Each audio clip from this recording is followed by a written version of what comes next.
Right then peeps, got the second side of the bed carpeted.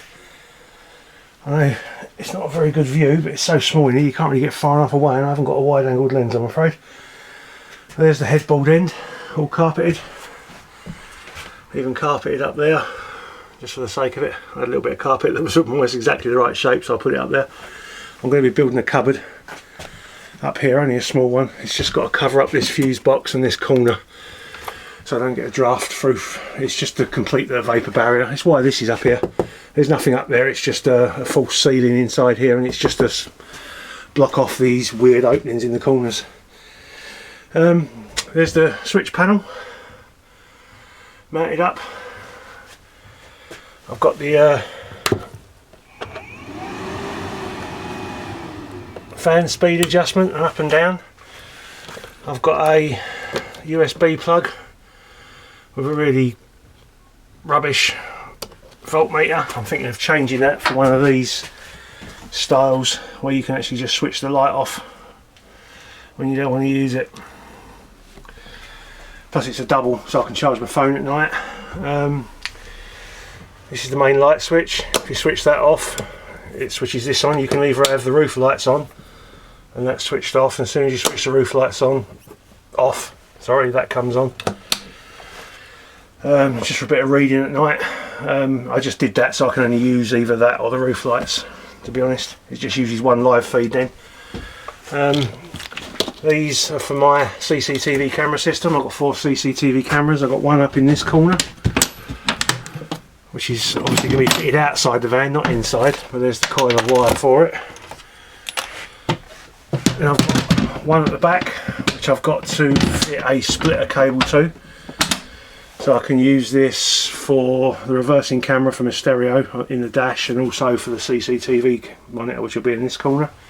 Obviously I've got a camera up there, and I'm not sure if you can see that well, but I've had to cut slots in the back here.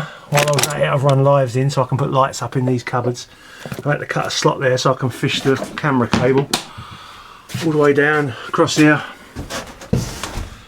out across there, and down in that corner, and then it comes out into the over cab locker where it hangs down here for the front camera. So I'm either going to have 4 external CCTV cameras, or I'm going to have 5. It depends whether or not I can use that rear camera for a reversing camera as well. I'm not sure if it will, I mean, it'll work when it's turned on, I suppose, but whether or not the splitter cable will work, or whether it will just send it to one or the other, I'm not sure yet. So I may have to run yet another cable down the side of the van.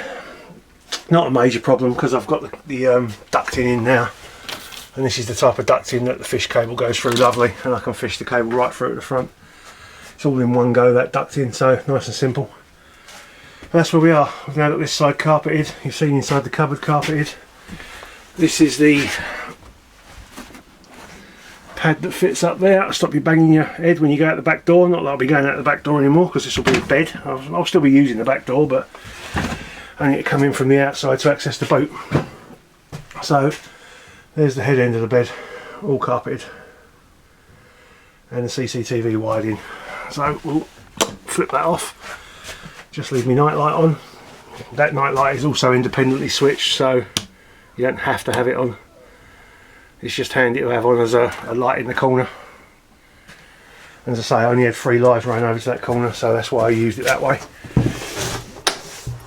Rest of the van, still a complete and utter mess. I always like to fuse my batteries as close to the positive terminal as possible. So I've got that very short wire running straight to a cutout and a switch and a fuse right there. It protects the whole van. And that's it. Oh, apart from, I'm going to be changing that switch panel.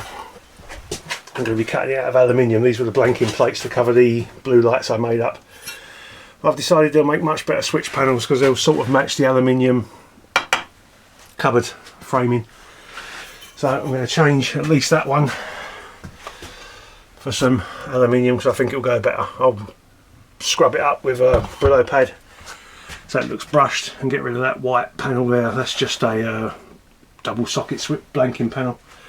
Bought a couple of them from B&Q's. I think they were like $1.99. Drilled some holes in them, just used them to mount the switches.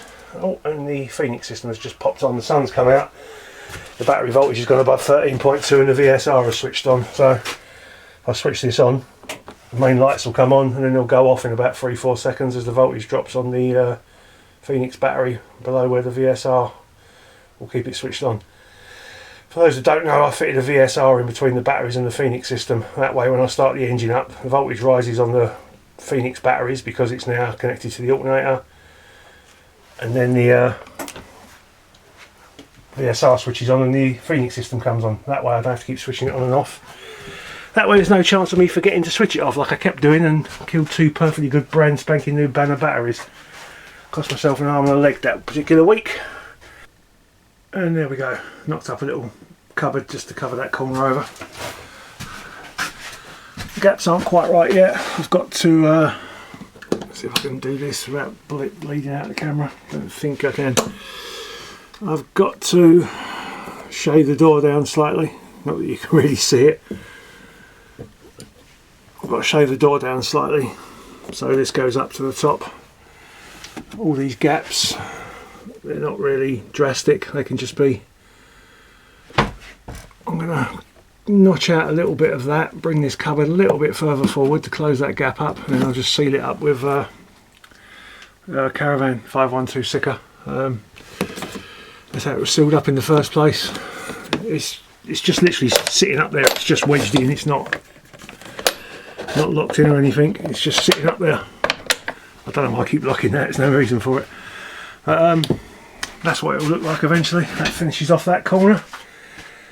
This corner will be totally blocked off just to seal in that corner I was talking about earlier, and then I'll have a little cupboard there which I've turned around to drop down, which makes it more usable, because if I have to open it upwards it stops at the light. I won't be using that cupboard that often, so it might as well open downwards. So I've got to do things like put a little metal lip in there for it to lock against, and I can make that a lockable locker. Right, well that's where we are. Ooh. That's that corner, a little bit more further on. Ta-da.